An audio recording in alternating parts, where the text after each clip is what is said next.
और हम जो 85% लोग हैं, हमें सिर्फ 49.5% ही रिजर्वेशन है। रिजर्व कैटेगरी के लोग जनरल कैटेगरी से फॉर्म नहीं भर सकते हैं। तो हमारी जो आरक्षण की लड़ाई है उसको आधा पहले ही कम कर दिया गया। फिर भी मैं कहना चाहता हूं उनको जो ये कहते हैं कि आरक्षण नहीं मिलना चाहिए, इसमें बाबा साहब ने एक बात कही थी, शिक्षित बनो, संगठित हो और तब संघर्ष करो। हमें चाहिए अपने बच्चों को पहले पढ़ाने की, हम पहले शिक्षित हो जाए कि सरकारें कर क्या रही है। जिनको आरक्षण नहीं चाहिए, जिनको लगता है कि आरक्षण इस देश में उचित नहीं है, मैं उनसे कहना चाहता हूं कि बांट दो ना अपनी जमीन गरीबों में, कर दो ना अपने प्राइवेट स्कूलों में गरीबों के बच्चों का दाखिला होने का इंतजाम, और दे दो ना हमें अपने प्राइवेट नौकरियों में बराबर की नौकरी, और दे दो ना हमें वो सम्मान जो तुम हजारों साल से भोगते आए हो। हमें नहीं चाहिए आरक्षण। आरक्षण हमारे लिए कोई भीख नहीं है, हमारा अधिकार है कि देश के 85% लोग आज धर्म के नाम पे, जाति के नाम पे इतने ज्यादा बटे हुए हैं कि कुछ लोग, कुछ अंग्रेज के चमचों ने देश में हुकूमत कर रखा है और उन्हें धर्म के नाम पे आपस में लड़ा के अपनी राजनीति करते आ रहे हैं। जिनको भी आरक्षण नहीं चाहिए, मेरा उनसे बस एक ही आग्रह है कि ऐसा क्या है कि दलित रिजर्व सीट से ही आता है, दलित जनरल सीट से क्यों नहीं आ सकता? ऐसा क्या है कि दलित का बच्चा आज भी किसी गांव में घोड़े पे नहीं चढ़ सकता, अपने शादी में बारात नहीं निकाल सकता? तो क्या तुम ये कहते हो कि हमें आरक्षण नहीं चाहिए? हमें ऑलरेडी तुमने अपने समाज से बाहर कर रखा है। तो मैं उनको एक चेतावनी भी देना चाहूंगा कि मैं युवा होने के नाते और बाबा साहब भीमराव अम्बेडकर के पॉलिसी को समझते हुए पहले मैंने पढ़ाई की है और अब मैं संघर्ष कर रहा हूँ, लोगों को संगठित होने के लिए कर रहा हूँ। मैं उनको चैलेंज करता हूँ कि जिस दिन भी ये 85% लोग एक साथ आ गए तो अब हमें किसी के खून बहाने की जरूरत नहीं है, न खुद खून अपनी बहाने की जरूरत है। अब हमें सिर्फ सर गिनाना है, हम सर गिना के उनको आराम से हरा सकते हैं। आज देखिए कि वो लोग, मुझे कभी कभी हंसी आती है क्योंकि हमने पढ़ाई की है, हमें पता है कि 17.3 करोड़ वोट लाके कहते हैं कि हिंदुस्तान मेरी मुट्ठी में आ गई है, जबकि 28 करोड़ लोग वोट देने ही नहीं गए हैं। अगर इस हिसाब से देखा जाए, इस हिसाब से सोचा जाए कि भारत की जनता ने आपको सिर्फ 17 करोड़ चुन ली है तो 28 करोड़ लोग वोट नहीं देने जाते। नेताओं ने अपनी गरिमा को समाज में इतना ज्यादा बिगाड़ लिया है कि अब लोग वोट देने को भी राजी नहीं है। उस हिसाब से तो देश में चुनाव नहीं होना चाहिए। 2014 में 124 करोड़ कुछ लाख भारत की टोटल आबादी थी, उसमें से 85 करोड़ लोग करीब वोटर थे, उसमें से 53 करोड़ लोग वोट देने गए, उसमें से 17 करोड़ इनको वोट आता है और ये कहते हैं कि भारत हमारे मुट्ठी में आ गया है। आप यकीन मानिए, जिस दिन हिंदुस्तान का शोषित वर्ग, 2 ही क्लास है, 2 ही धर्म है, 2 ही जाति है देश में, एक वो जाति जो सत्तासीन है और उनके आसपास के लोग हैं, एक वो जाति, एक वो धर्म, एक वो समुदाय, एक वो संप्रदाय जिसके पास सत्ता नहीं है, और वो आज से नहीं, सदियों से नहीं है। दोनों संप्रदाय में खूबसूरती इस बात की है कि जिसके पास सत्ता नहीं है वो संख्या में ज्यादा है, फिर भी आज भी वो भुगत रहे हैं।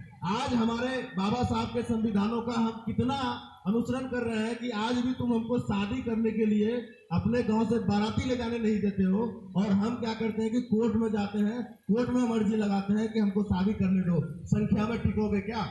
आज भी कोई लड़का अगर घोड़ी चढ़ता है शोषित समाज से, दलित समाज से, तो उसको तुम मारते हो। और जहां तक मैं समझता हूँ धर्म की बात नहीं है, अगर धर्म की बात होती तो इनके दामाद मुसलमान नहीं होते। बात असल शिक्षा की है, बात असल समाज में पद की है। आज आपका ही बेटा जो IAS हो जाता है उसको आराम से ये लोग अपना दामाद बना लेंगे। मसला यह है कि हमें भी चाहिए। और यहाँ जो भी मजदूर हैं, जितने भी सरकारी कर्मचारी हैं, सब मजदूर हैं। आप लोग तो ऑफिस जाते होंगे, आपको खुद समझ में आता होगा कि आपको विशेष जाति और विशेष धर्म के होने के नाते किस तरह से ये लोग आप पे जुल्म करते होंगे। और आप देखिए, आपके ऑफिस में एक बॉस होता होगा और 10 कर्मचारी होते होंगे, फिर भी 10 कर्मचारी उस बॉस का हर बात मानने के लिए तैयार होते होंगे। आपको अपने ड्यूटी के अलावा कुछ और करने को कहा जाता होगा और आप करने के लिए राजी हो जाते होंगे। अगर वर्किंग क्लास एक हो जाए तो रसिया ऐसे बड़े देश में जार जैसे शासक ने भी कुछ नहीं कर पाया था। ये तो हिंदुस्तान है, यहाँ का भी वर्किंग क्लास अगर एक हो जाए तो इसका हक दिलाने से कोई नहीं रोक सकता। और अभी देखिए क्या खेल हो रहा है। आपके प्राइवेट स्कूल में देखिए किस तरह से पढ़ाई होती है और सरकारी स्कूल में देखिए किस तरह से पढ़ाई होती है। और याद कीजिए बाबा साहब का संघर्ष जो उस टाइम में उन्होंने किया था।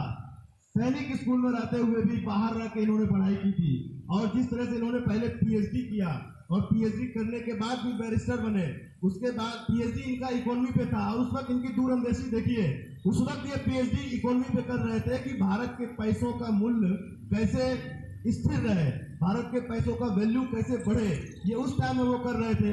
इनके मैं अभी आज की सरकार को कहना चाहता हूं, अगर जरा सा भी तुमको पढ़ने लिखने से संबंध है तो उनके पीएचडी थीसिस को पढ़ लो, तुम्हारा रुपया का वैल्यू बढ़ जाएगा। बाबा साहब अम्बेडकर इतने दूरअंदेशी थे कि उस टाइम उसने रुपया के वैल्यू पे पीएचडी किया था, उसके बाद वो बैरिस्टर बने थे और उनके साथ जो समस्याएं हुई हैं, आज भी समाज में समस्याएं जस की तस है। क्यों? क्योंकि हमने अपने बच्चों को पढ़ाना छोड़ दिया और हम भी इतने ज्यादा धार्मिक हो गए हैं। आप एक चीज बताइए, अगर ये लोग अगर धार्मिक होते तो इफ्तार करने जाते हैं, बाकायदा टोपी लगा के जाएंगे और गमछा पहन के जाते हैं, और ये लोग शादियों में जाते हैं, सैफ अली खान के शादी से इनको समस्या नहीं होती, सोहा अली खान के शादी से इनको समस्या नहीं होती, और कोई दलित और शोषित समाज का लड़का अगर किसी अपर कास्ट या दूसरे रिलीजन में शादी कर लेता है तो वो इनको मरवा देते हैं। वहां तो जाते हैं खूब बिरयानी खाने खुद। तो मेरे कहने का असल मतलब यह है कि हम लोग जो सोच रहे हैं और इतने लोग जो भी यहाँ पे 60-70 लोग हम लोग हैं, ये क्रांति लाने के लिए बहुत ज्यादा संख्या है।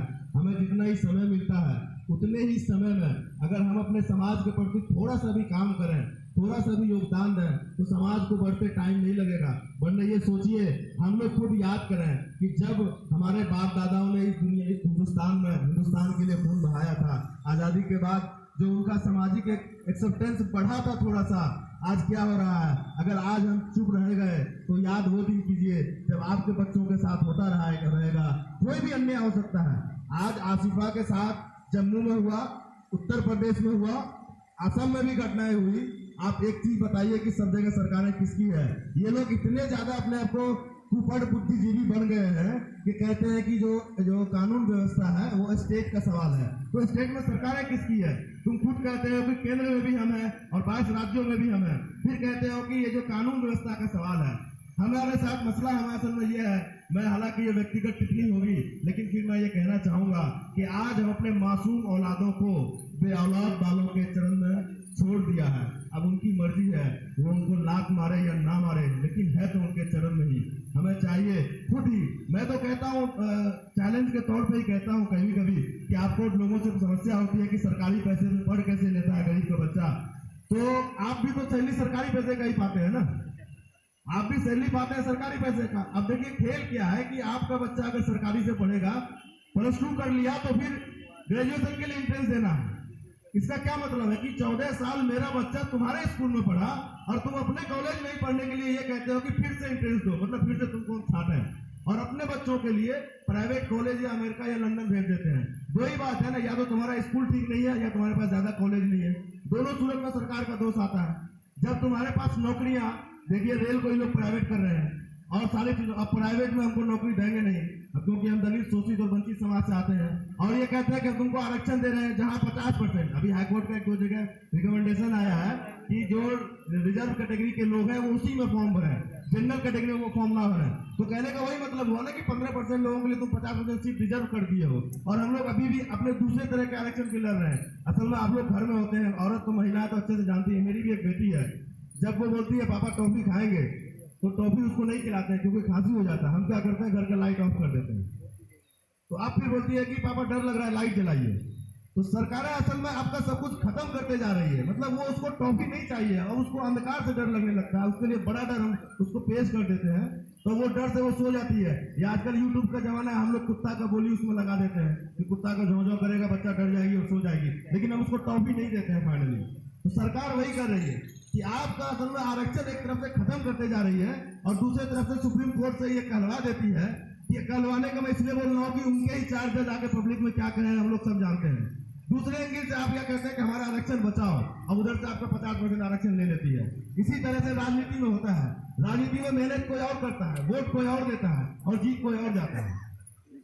ऐसा क्यों? जब सबका वोट बराबर। बाबा साहब अम्बेडकर हालांकि ये चाहते थे कि जो शोषित और वंचित क्लास के लोग हैं उनको वोट का अलग से अधिकार हो, उनके लिए लोग अलग से लड़े, उनके ही लोग लड़े और उनके ही लोग वोट किए, क्योंकि उनको इस बात का अंदेशा था। ये जो मनुवादी लोग हैं, असल में देखिए हो क्या रहा है, आर्यों ने इस व्यवस्था को बनाया।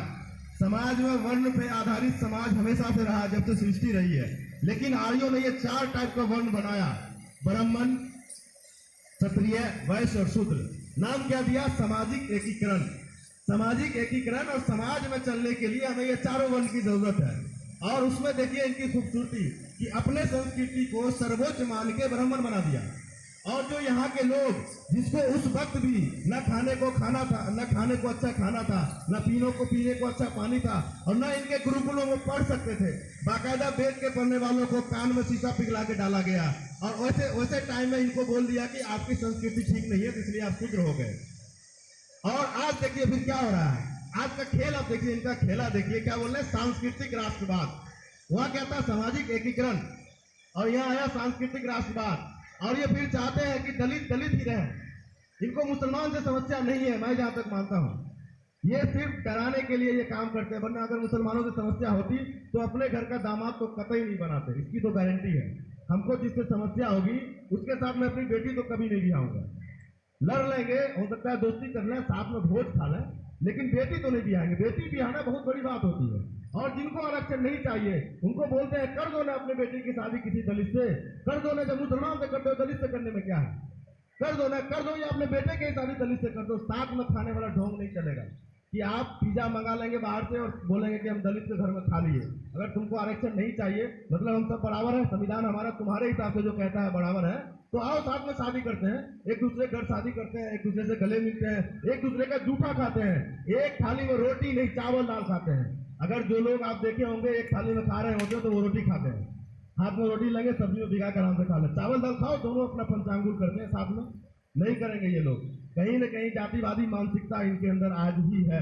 तो ये इस ढोंग को समझिए। सांस्कृतिक राष्ट्रवाद का फिर वही मतलब हुआ जो सामाजिक एकीकरण के नाम पे आर्यों ने किया था। आज उनके चमचे, उनके बच्चे वही कर रहे हैं। और जितने जितने हिंदू हैं, देखिए वक्त आता है तो आपको बोल देता है कि शूद्र है। जब उनको अपना सामाजिक एकीकरण करना होता है आर्यों में, तो बोल देता है कि आप शूद्र हो गए। और जब उनको वोट लेना होता है तो बोल देता है आप हिंदू हैं। और फिर ये लोग, ये भी हवाले इनके जो प्रवक्ता हैं, कुपट बुद्धिजीवी सब चैनल में बैठे क्या बोलेंगे कि हिंदू कोई धर्म नहीं है, वे ऑफ लाइफ है। मतलब ये कितना हम लोगों को बेवकूफ समझते हैं। और मैं वहां पे कहता हूं, अभी हमारे साथ देश में ज्यादातर हुकूमत कांग्रेस ने किया है। हालांकि जो देश की जो समस्या उत्पन्न हुई है, कहीं ना कहीं जड़ वहां से भी आता है, लेकिन वो बेवकूफ बनाते थे और ये बेवकूफ समझते हैं। इतना फर्क है दोनों में, और ये बहुत बड़ा फर्क है। किसी को आप 2 रुपए का सामान, उस सामान का टैलेंट दिखा के अगर उसको 50 रुपए में बेच देते हैं तो ये आपका टैलेंट हुआ, अगला वाला को आप बेवकूफ बना दिए। लेकिन ये जो सरकार है ये मानती है कि 50 पैसे का सामान लोग 50 लाख में खरीद लेगा, नहीं तो मार देंगे। ये आपको बेवकूफ समझती है। तो इनसे हमें बचना बहुत ज्यादा जरूरी है कि तुम हमारे ही पैसे, हमारे ही। अच्छा, लोग कहता है कि गरीब लोग जो है वो टैक्स नहीं देता। हम पानी पीते हैं उसमें भी टैक्स देते हैं, पेशाब करने जाते हैं 5 रुपया लेता है उसमें भी टैक्स देते हैं, मोबाइल रिचार्ज कराते हैं उसमें भी टैक्स देते हैं, कहीं से भी कोई भी काम, अगर टॉफी खरीदते हैं उससे भी टैक्स देते हैं, कलम कॉपी खरीदते हैं उससे भी टैक्स देते हैं। अभी टेंट खरीदा होगा, अगर टेंट किराए पे आया है, इनका भी चार्जशीट अगर ITR बनेगा तो इनका भी टैक्स जाएगा, जो हमारा ही पैसा होगा। कहीं भी MRP लिखा होता है उसमें टैक्स इंक्लूड होता है, अलग से आप टैक्स नहीं देते हैं। MRP का मतलब मैक्सिमम रिटेल प्राइस, उस चीज का हाईएस्ट कीमत तय कर दिया, उसमें टैक्स आपसे लेता है। अभी देखिए आप कहीं खाना खाइए, बिल जो बन के आएगा परसेंटेज वैट का बन के आता है, स्टेट का अलग। इसका कहने का मतलब यह है कि उनको सैलरी तो हमारे पैसे से है ना, और हम जो PhD कर रहे हैं तुम कहते हो सरकारी पैसे से, तो हम तो निकालते हैं इंट्रेंस। आ जाओ भेज दो अपने बच्चे को हमारे साथ इंट्रेंस निकालने के लिए, पता चल जाएगा कि किसमें कितना दम है।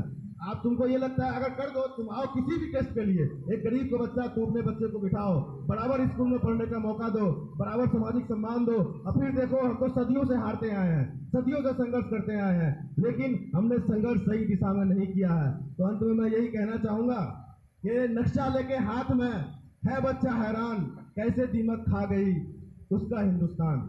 हमें ये सोचना होगा कि हमारे हिंदुस्तान को जो दीमक खा रहा है इसको कैसे बचाया जाए। और हमें अपने मेहनत, हम दिन भर हम गंदा तुम्हारा धोएंगे, हम दिन भर टोकरी उठाएंगे, दिन भर तुम्हारा फालतू का काम ऑफिस में करेंगे, लेकिन बराए मेहरबानी आप लोग 5 मिनट के लिए भी राजनीति जरूर कीजिए। रोज लोगों को समस्या बताइए।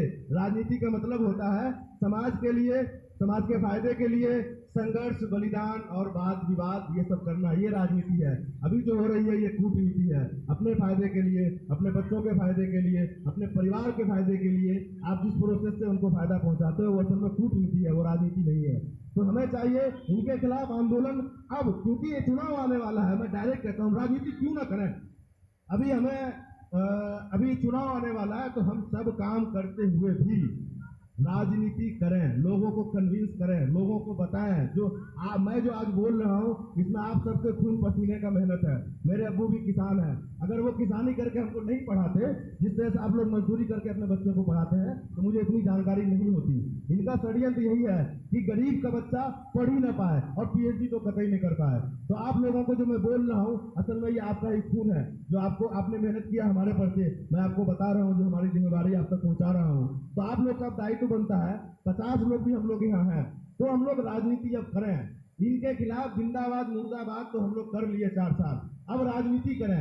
अब इनको सत्ता से हटाने के लिए हम लोग कोशिश करें। और इसमें अगर हम ज्यादा कोशिश करेंगे खुले तौर पे तो ये मारेंगे, ये जान लीजिए। ज्यादा कोशिश करेंगे, अगर हम लोग ज्यादा कोशिश किया अभी भी हमको मारेंगे, तो अब चुपके से कीजिए ना। आप हैं, आपके सहेली हैं, आपके दोस्त हैं, आपके साथ में काम करने वाले हैं, उनको आप कन्विंस कीजिए और एक राजनीति अपनी तय कीजिए। जब राजनीति आज हर चीज राजनीति तय करता है तो हम लोगों को भी आज अपनी राजनीति तय करनी होगी। और पेरिकल्स ने कहा था कि आप राजनीति में इंटरेस्ट नहीं लेते, इसका ये मतलब नहीं कि राजनीति आप में इंटरेस्ट नहीं लेगा। जब हर चीज राजनीति डिसाइड करता है तो हमको भी राजनीति डिसाइड करना होगा। और उन तमाम बेरोजगार नौजवानों को मैं कहना चाहूंगा कि अब 1 साल इनसे रोजगार मत मांगो, इनसे अब संघर्ष करो, इनके खिलाफ अब राजनीति करो और तमाम नेताओं को बेरोजगार बना दो। तब दोनों बराबर साथ बैठ के रोजगार खेलेंगे, बहुत मजा आएगा 2019 के बाद। इसीलिए इन्हीं सब बातों के साथ मैं अपनी बात खत्म करता हूँ। जय भीम, जय भारत, लाल सलाम, जय भीम। शुक्रिया।